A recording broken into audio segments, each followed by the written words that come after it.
Imagine this. You've been waiting, like really waiting, for the next big game in a series you love. A game known for its very specific mix of gory co-op horror. Yeah, something with a real identity, like Killing Floor. Exactly. Killing Floor? Yeah. Bigger, more brutal. But then the beta drops. And the players, especially the longtime fans, they don't just react. They kind of explode. Explode is a good word for it. Lots of strong feelings out there. Which brings us to the burning question. Is this sequel, Killing Floor 3, a revolutionary step forward?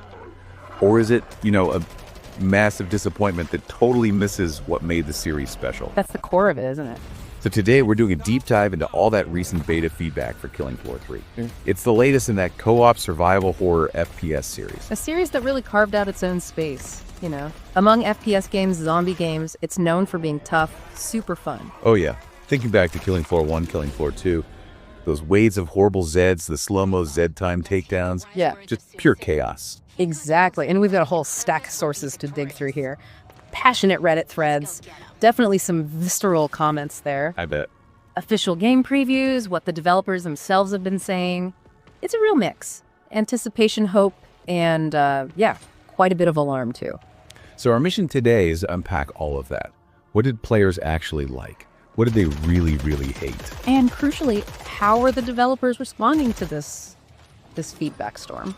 We want to figure out if Killing Floor 3 looks like a must-buy for you, or maybe something you should hold back on, at least for now. Let's get into that duality. What was the promise? What did Tripwire actually set out to do with this game? Okay, so on paper, the vision for Killing Floor 3 was pretty ambitious. It's set way in the future, 2091. Right, decades after KF2. Yep.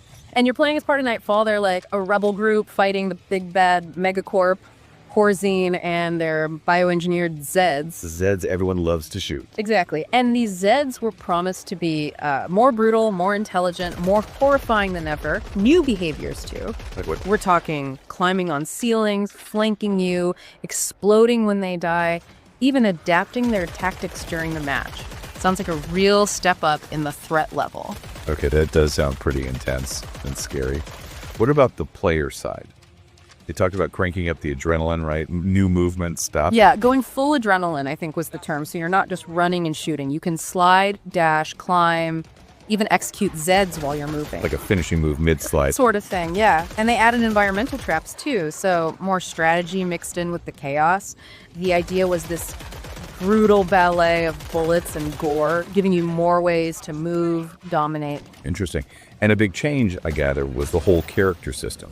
Moving away from the old classes. Huge change. They called it the specialist system. So instead of the more generic classes, you've got 6 confirmed operators, specific characters. Of unique stuff. Yeah, deep perk trees, unique abilities, special grenades, even a sidearm combo that lets you kind of shift your role during a match. Oh, okay. So you're not just locked into one thing entirely. Exactly. Examples were like setting electric traps or using a bioblade for melee. The aim was making each loadout feel like your own personal war machine. And, to be fair, some sources did praise the skill trees themselves, calling the design top-notch. So, clearly thought went into that. And you can't talk Killing Floor without talking gore. Right. What was the deal with Meat 2.0? Yes. Meat 2.0. Heavily promoted, described as disgusting in the best way. The promise was like next-level detail. Such as? Things like blowing off a Zed's jaw and seeing the vocal cords twitching, or blasting limbs off a crawling enemy in slow-mo Zed time. Zed time. The classic slow-mo. That signature effect, yeah, where everything slows down, letting you pull off those amazing gory takedowns. Visually, they were using Unreal Engine 5, promising wetter gore, darker, oppressive lighting, unsettling animations, really trying to make you feel every hit. And some players actually liked some of the visuals, despite other issues. Surprisingly, yeah. Some mentioned the sound design being nice in places and appreciating improvements in ambient lighting. So, not all negative on the presentation front initially. What about Zed time itself? Any changes there? Big change planned. It wasn't going to be random anymore. Player triggered. Strategic. That was the idea. Allow for deliberate planning, create those cinematic carnage moments. Oh, and they confirmed crossplay. PC, PS5, Xbox Series X, which is always good news. Lets you play with all your mates. Good feature. And the developers, like the creative director, what was their stated goal? Brian Winiana, yeah. He said the focus was balancing the horror and the co-op. Aiming for that feeling of barely surviving, That tension that makes the series exciting. Okay, so that's the blueprint. Sounds pretty ambitious. Bloody, fast, strategic, and evolution. But then reality hit. The beta feedback. Yeah, this is where the dream kind of met a brick wall for a lot of players, because despite all those promises, the reaction, especially from the hardcore fans, was rough in several key areas. What was the first big shockwave? Performance. Without a doubt, players were calling it abysmal, atrocious. That bad? Yeah, really bad. We're talking wildly inconsistent frame rates, dropping from like 80 FPS way down to 20, constant stuttering, and long shader compilation times. Sometimes 10 minutes before you could even jump in. Ouch. 10 minutes. Yeah. Plus visual glitches, weird speed-up bugs. People said it gave them headaches, made the game feel physically bad to play. And this wasn't just on older hardware. Nope. Even reports from folks with high-end stuff like RTX 4090s, there were worries about Unreal Engine 5 features like Lumen maybe messing things up, or NVIDIA reflex issues. It's just a really bad foundation for any game, but especially a fast FPS. That's a massive red flag right there. But it wasn't just performance, was it? The core combat, the gunplay, that got hit hard too. Oh, absolutely. This hit right at the heart of the killing floor experience for many. Guns apparently feel awful to use. Awful, how? Like weak. Yeah, described as having no kick, no power. Like laser guns or pea shooters, that's the feedback.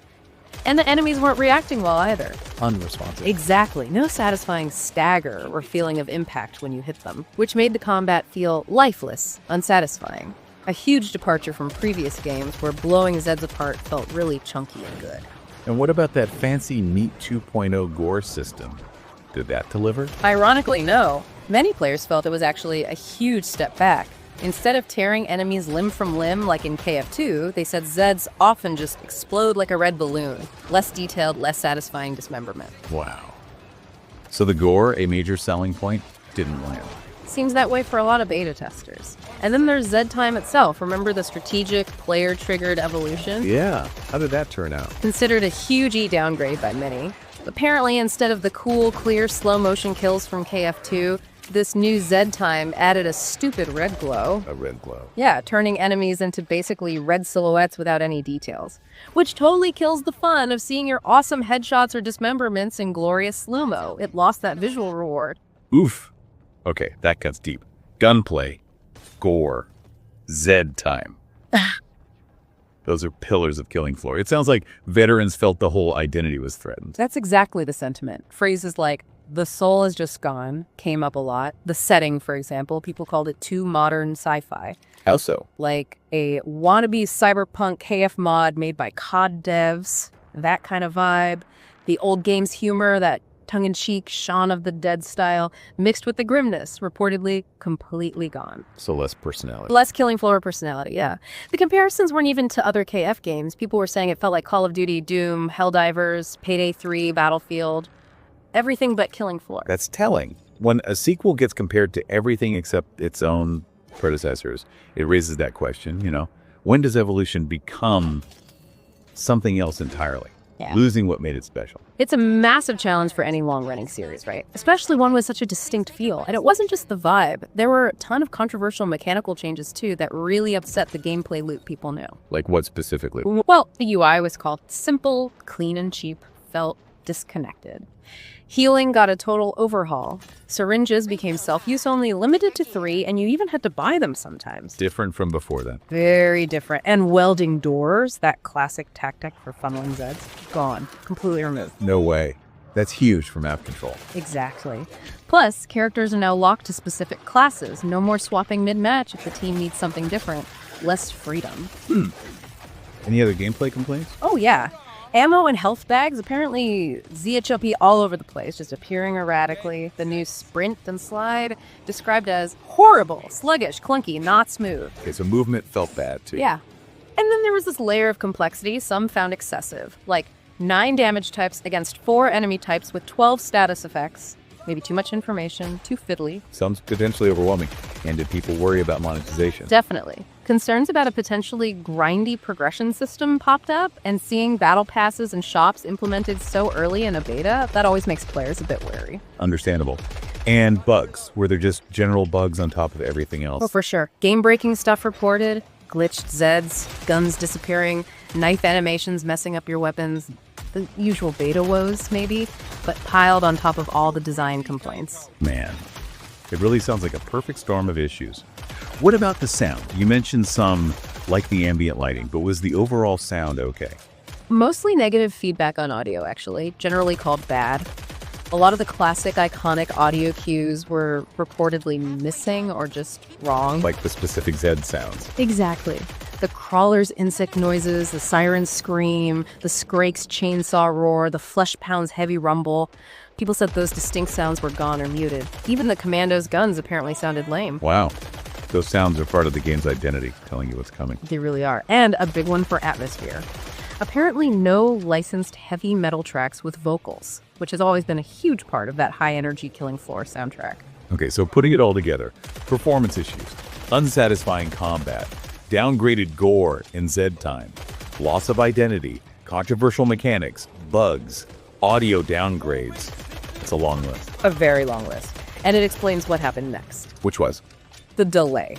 Killing Floor 3 got officially pushed back, way back, from its original March 2025 slot all the way to July 24th, 2025. Over a year's delay. That's significant. It is. And crucially, they issued pre-order refunds, which, is usually a sign they know things are seriously off and they're not just doing a quick patch job.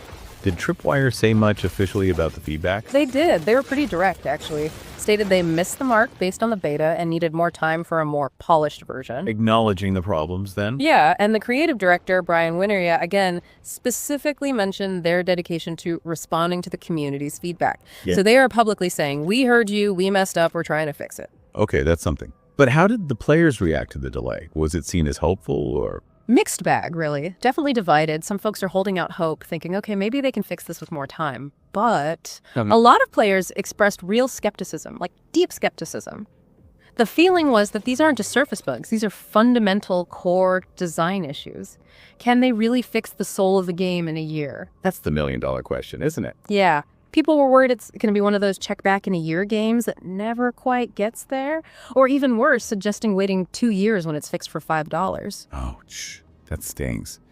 Any comparisons to other troubled launches? Oh, yeah. Payday 3 came up a lot in the sources. That comparison to another highly anticipated sequel that many felt was dead on arrival, it showed the level of frustration and lost faith among some parts of the community. Okay, so this brings us to the big question for anyone listening. Should you actually buy Killing Floor 3 when it eventually comes out? It's tough, right? Because we've got these two completely different pictures painted. The developer pitch, a savage evolution of gore and carnage. And the beta player reality, for many, an unpolished, glitch-ridden, vomit-inducing wreck. Quite the contrast. It really highlights that core tension. How much can a game change before it stops being the thing people loved? So let's break it down. Who might still be interested, despite the beta?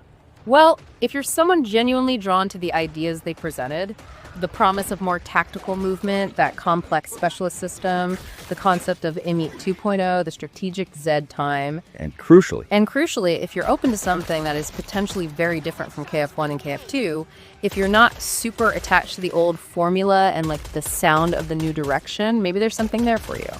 If they can fix the execution. A big if. A very big if. But what about the veterans? Or just players who want a smooth experience at launch? Okay, so if you really cherish the soul of the older games, that specific art style, the feel of the guns, the classic Zed time fun, that gritty, arcadey vibe, the beta feedback suggests extreme caution. Because it sounds like that game might not be what KF3 is, even after fixes. Potentially, yeah. And if you just prioritize smooth performance, minimal bugs, a game that works well on day one, again, the beta was a huge warning sign. Many longtime fans explicitly said they won't be buying at launch. They're adopting a wait-and-see approach. So the general consensus from the people who played the beta seems pretty clear. Overwhelmingly, yeah. The advice floating around was, do not pre-order it. Wait months, maybe longer. Check in occasionally, see if reports indicate genuine improvement. Or just stick with Killing Floor 2, which still has an active community and delivers that classic experience people love. It's clear the developers heard the feedback, but the community needs to see proof that they can actually deliver on fixing these deep-seated issues. Trust has been damaged. Right, so Killing Floor 3, it's now aiming for July 2025. It arrives with a fan base that's passionate, definitely, but also deeply divided and skeptical after that beta. The developers acknowledge they missed the mark. They've delayed significantly to try and fix it. But whether they can fix those fundamental complaints remains the big unknown. Which really makes you think, doesn't it? Given these incredibly strong, almost visceral reactions, how much can a developer really change a game's core identity based on feedback? Especially with the pressure of a release window, even a delayed one. It's a fascinating question. And what does this whole situation tell us about the future of established game franchises trying to evolve or adapt to new trends without alienating their base? We'll just have to wait and see if Killing Floor 3 can pull off a comeback and actually deliver on that original ambitious promise when it finally launches next year.